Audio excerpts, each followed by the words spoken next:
നിങ്ങളുടെ ഇഷ്ട പരമ്പരകൾ എക്സ്ക്ലൂസീവായി സൺ നെക്സ്റ്റ് ആപ്പിലൂടെ തികച്ചും ഫ്രീ ആയി ഇപ്പോഴേ ആപ്പ് ഡൗൺലോഡ് ചെയ്യൂ. ശരത്തേട്ടോട് പക വെറുതെ ഉറപ്പില്ലാത്ത കാര്യങ്ങൾ പറഞ്ഞ് വീട്ടിൽ പുതിയ പ്രശ്നങ്ങൾ സൃഷ്ടിക്കല്ലേ മോളെ. നിത്യമോള് പറഞ്ഞതിൽ കഴമ്പുണ്ടെന്നാ എനിക്ക് തോന്നുന്നു. ഓ, അമ്മ പിന്നെ ലേഡീസ് ലേഡി ആണല്ലോ. അല്ല ശരത്ത് പിന്നെ പോലീസിൽ അറിയിക്കണോ?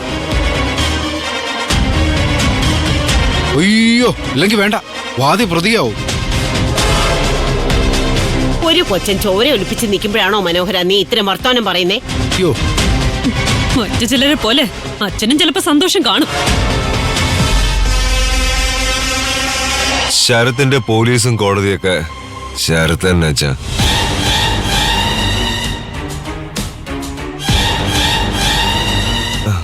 നാല് തുള്ളി ചോര പോയ ശരത്തിനൊന്നുമില്ല.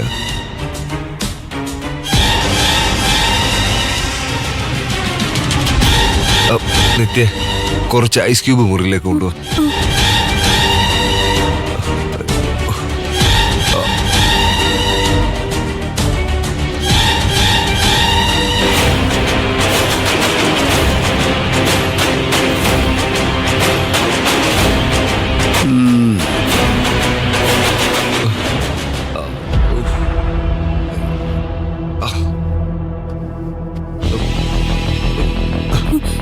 ശരത്തേട്ടാ, ഇപ്പൊ എങ്ങനെയുണ്ട്?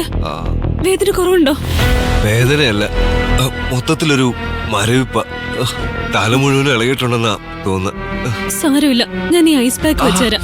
അപ്പൊ ഒരു ആശ്വാസം കിട്ടും. സ്വെല്ലിംഗ് വല്ലതും ഉണ്ടെങ്കിൽ അത് മാറിക്കിട്ടും. എന്നാലും ഇങ്ങനെ പതിഞ്ഞിരുന്ന് ആക്രമിക്കാൻ മാത്രം ശരത്തേട്ടനോട് ആർക്കാ എത്ര വൈരാഗ്യം? ശത്രു ഈ വീട്ടിൽ തന്നെ ഉണ്ടല്ലോ.